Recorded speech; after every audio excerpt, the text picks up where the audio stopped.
Oke, bismillahirrahmanirrahim. Assalamualaikum warahmatullahi wabarakatuh.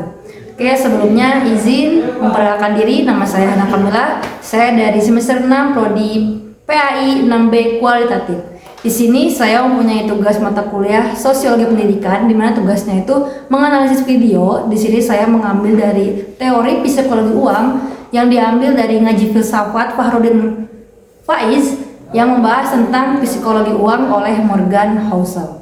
Menurut teori psikologi uang Morgan Housel, dia mengatakan money is everywhere, it's a fact of us and confuse most of all us. Yang artinya uang itu ada di mana-mana dan mempengaruhi kita semua dan juga membingungkan kita semua. Oke, seperti yang kita ketahui, kita ini selalu membutuhkan uang. Pada realitanya kita mau jajan butuh uang, kita mau ke kamar mandi aja butuh uang, kita mau belajar, mau ilmu, semuanya butuh uang. Tidak ada yang tidak membutuhkan uang dalam kehidupan kita secara realitanya. Dari kata-kata tadi, bahwasannya kita ini sangat berpengaruh oleh uang dan tidak mungkin kita tidak punya uang. Dan bahkan kita jika tidak punya uang pun kita bingung kita harus bagaimana dalam melakukan hal apapun.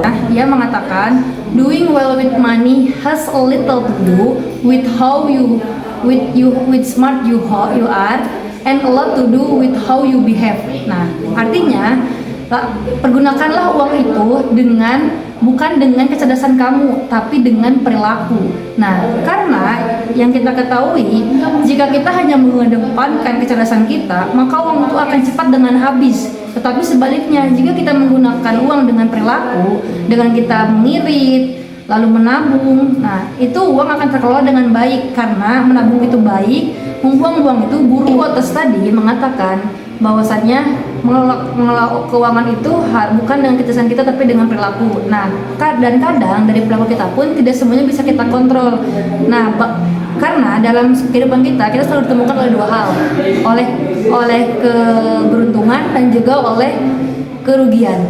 Nah, setelah itu jangan menganggap semua hal itu bagus, karena bisa jadi orang itu beruntung tanpa terlihat, dan ada pun orang yang gagal dan orang yang pun bukan dibilang mereka bodoh. Nah, di sini kita perlu membedakan antara rich dan wealth. Rich itu kaya, wealth itu kekayaan.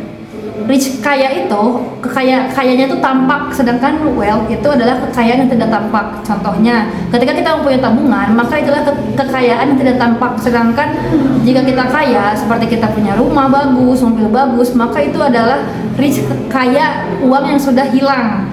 Nah, contoh realitanya bisa jadi banyak orang yang kita kenal kaya, punya mobil bagus, jam tangan bagus, dia ditampangnya saja seperti orang kaya, tapi dibalikin dia mempunyai hutang, dia dikejar-kejar debt collector, dia mempunyai pinjaman sana sini, dan itu realitanya di Indonesia sekarang. Dan perlu kita ketahui, cukup itu lebih penting daripada lebih, karena jika lebih kita tidak akan pernah selesai, jika cukup kita akan merasa tenang. Nah, di sini contohnya itu seperti orang yang bermain judol. Jika dia menang, pasti dia ingin mencoba lagi kecanduan. Nah, tapi jika dia sudah kalah, pasti dia sudah memikirkan bagaimana cara mengganti uangnya, bagaimana menggantikan bunganya. Dan itu terjadi di antara kita karena kita tidak pernah merasa cukup. Kita selalu ingin merasa lebih dan tidak pernah merasa puas dengan apa yang sudah kita punya.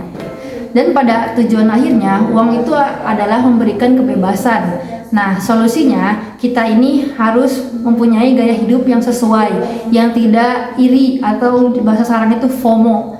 Jadi apa-apa kita mengikuti, ada yang tren terbaru kita beli, ada yang ini baru, segala hal yang kita tahu dan itu memang trending kita pasti beli. Nah, kita ini harus bisa menyesuaikan gaya hidup kita. Kita harus bisa menjadi orang yang wealth, yang kaya tapi tidak perlu ditampakkan semuanya gitu. Kita yang pertama solusinya itu kita harus menyesuaikan gaya hidup kita dengan kebutuhan kita. Lalu yang kedua, kita punya dana saving di mana setidaknya semua uang harus kita keluarkan, tapi kita juga harus punya dana darurat ketika ada keperluan yang memang urgent kita udah punya uangnya. Terus jangan pernah membandingkan diri kita dengan sosialita orang lain gitu. Kayak misalkan enaknya dia kayak kita tidak akan pernah cukup jika kita membandingkan kehidupan kita dengan orang lain. Terus pikirkan nilai waktu, jangan korbankan seluruh hidup kita karena uang. Jangan seperti kata mau kapan lagi, hidup hanya sekali, maka kita harus berfoya-foya. Nah, itu masih sering digunakan oleh anak-anak Gen Z seperti saya. Jadi selagi masih muda tidak salah untuk mengumpulkan uang, tapi sebenarnya itu salah ya teman-teman. Nah, kesimpulannya dari penjelasan tadi, kita harus merubah redaksi dari money is everything, itu diubah. Uang itu bukanlah segalanya.